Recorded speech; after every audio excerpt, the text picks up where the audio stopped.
Hey guys, it's Katie here, and today I'm going to teach you how to make rose stud earrings and rings.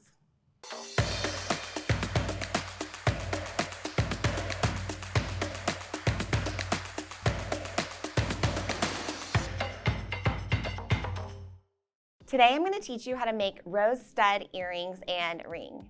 But before we get started, let's go over the materials and tools you'll need to do this project.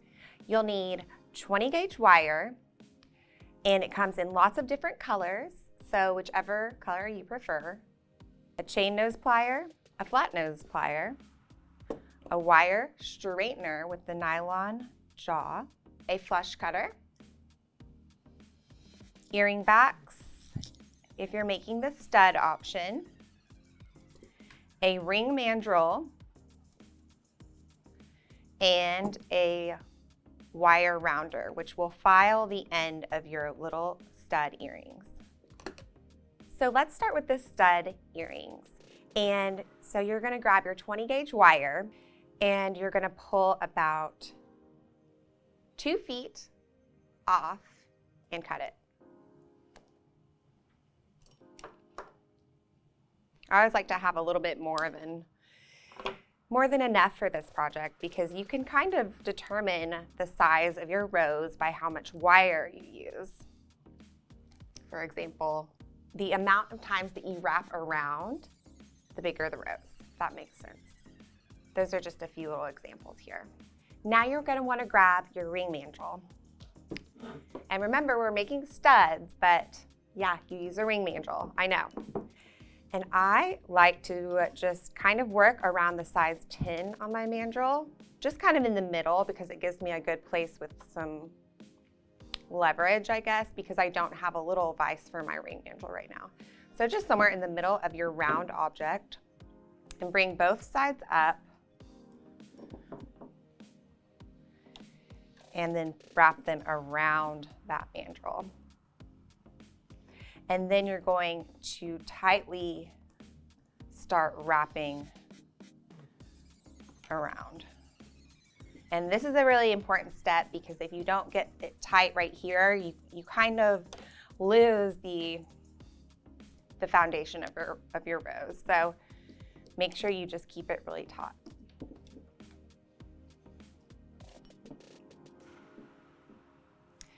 Okay, so at this point, sometimes I like to pick up my mandrel and just with my thumb, kind of press the center down a little bit as I go.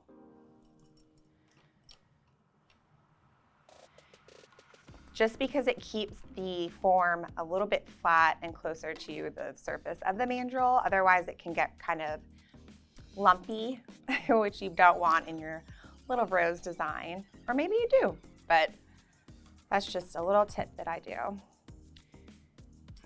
Basically just making this a little coil.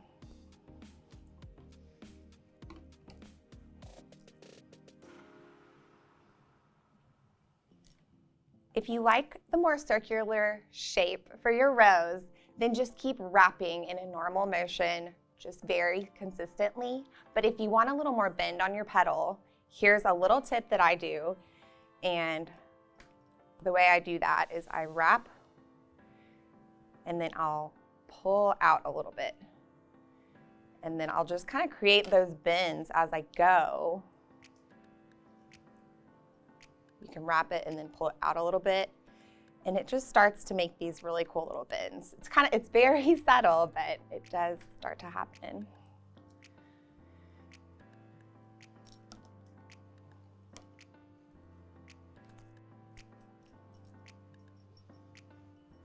And just keep looking at your rose, checking in on the shape. You can kind of start to wrap behind the rose as well. You want to add a little bit more depth.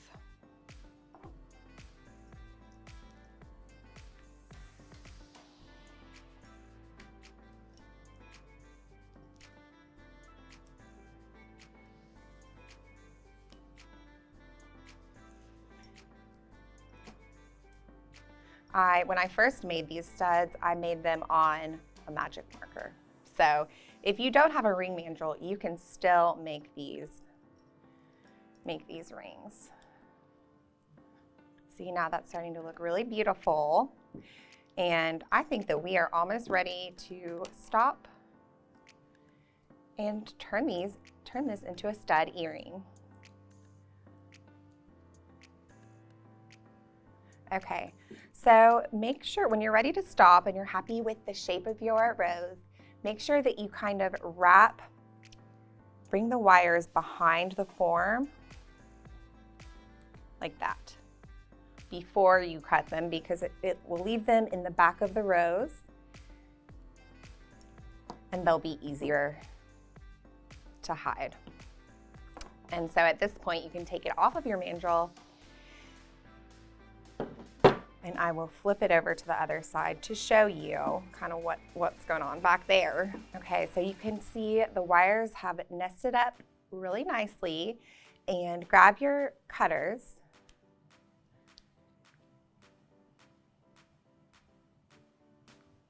and just trim those tails off.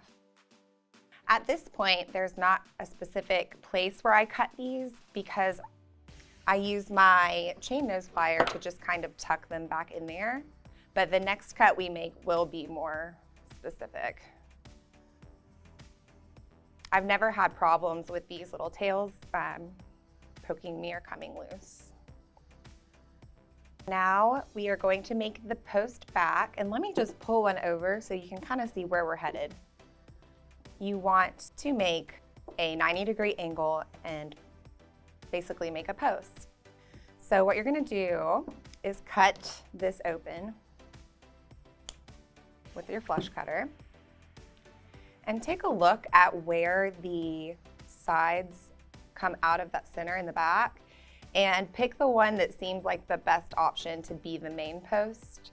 Just whichever one is probably closer to the center. I'm going to say this one is. This one's sticking straight up, so just start to bend that completely back. And you can use a wire straightener to just kind of start to straighten that out. I wouldn't pull on it because it'll unravel your rose, but so now this is going to be the post, and we're going to have to hide it. So we are going to coil this other tail around the base of the post. And this is another tricky part because you can easily misshape your rose or pull on it to where it loses its shape. So just be careful, be gentle.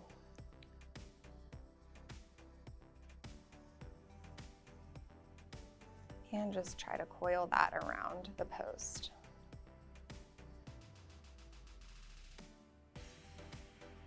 Just a couple of times is all it needs.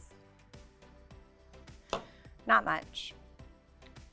You're gonna wanna trim that tail in a place where you can go back and tuck it in with your chain nose plier.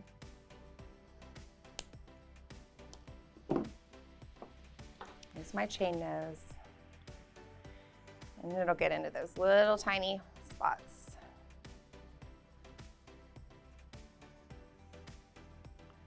Here's another good time. If you have other wires that you need to tuck in, go ahead and do that now. And another tip I like is if you can't get that post really straight, just grab your flat nose plier and squeeze it with that.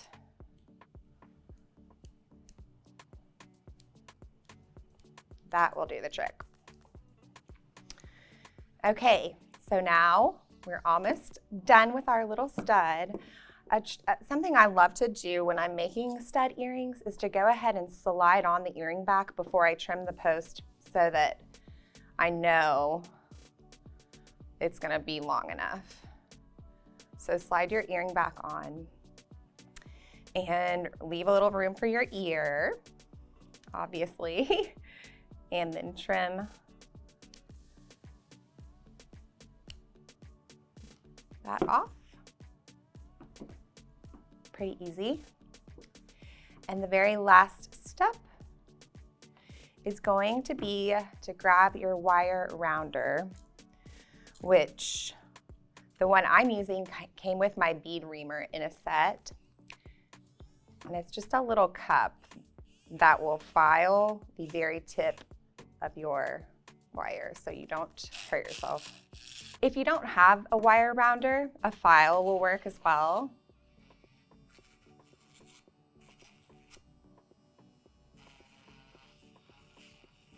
Okay, and now we are done with the stud earrings.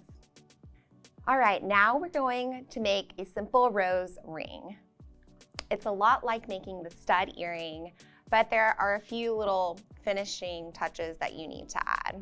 Okay, so you're gonna need your 20 gauge wire again, and your mandrel and cutter to start out with. So cut about 2.5 feet of 20 gauge wire.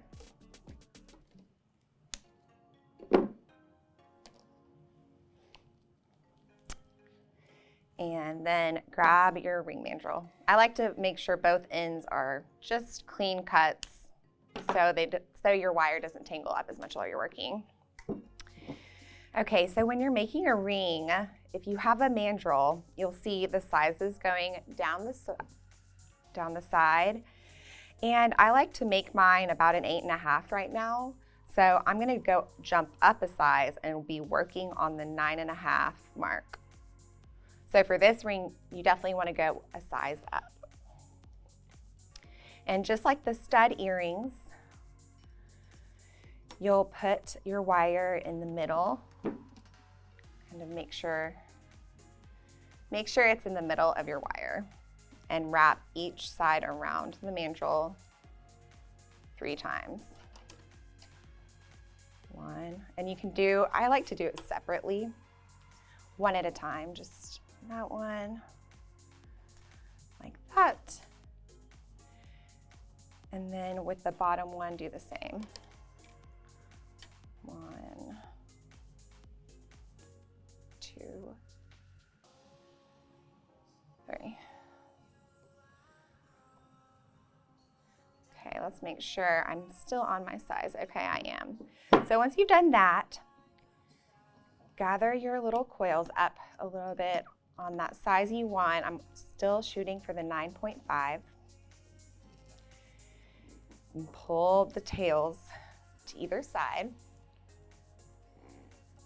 And then you're gonna start wrapping just like we did the stud earring. And just kind of start working it around. And remember, you can pick your mandrel up here and kind of use your thumb to keep it pressed down.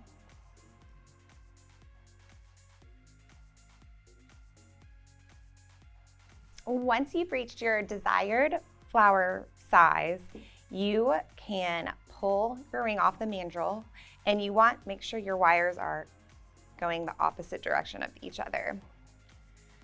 So pull it off your mandrel. And simply, we're going to make little coils around the bands of the ring to hold everything together, and that's about it. So just hold the band, and they can kind of cluster together a little bit. They're not going to stay flat. And just feed it through. It's definitely easier to just poke it through the hole with your finger and bring it back around instead of trying to do it like that. So don't necessarily stick the tip into the hole. You're just gonna kind of push it with your hand around it. Once you've done your first set of wraps, you can trim that off underneath where it's gonna be hidden. Make sure this is a good flush cut too. So you're going to use the flat side of your flush cutter. And where you trimmed that, grab your chain nose plier and just tuck that in, just very gently.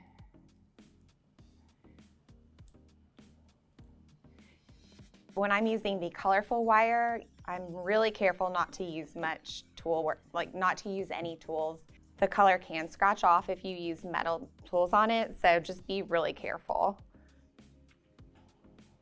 All right, now I'm gonna do my second set of quails.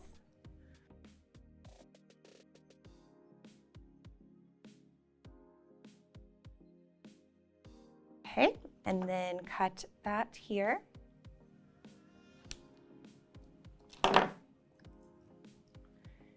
And barely just tuck in that little tail so it doesn't snag on anything or hurt you. The last step is to put it back on your mandrel. And see, it's gotten a lot smaller. So I'm gonna just kind of work it down back to a larger size. Don't be afraid to grab your rawhide mallet. Tap it out a little bit if it's a little too small. Any kind of mallet would work. A nylon mallet would work. You could use your chasing hammer, but I would think it might mar the wire. So this is just if your ring got a little bit small in the wrapping process, that can help. Or you could just make another one that's a little bit bigger.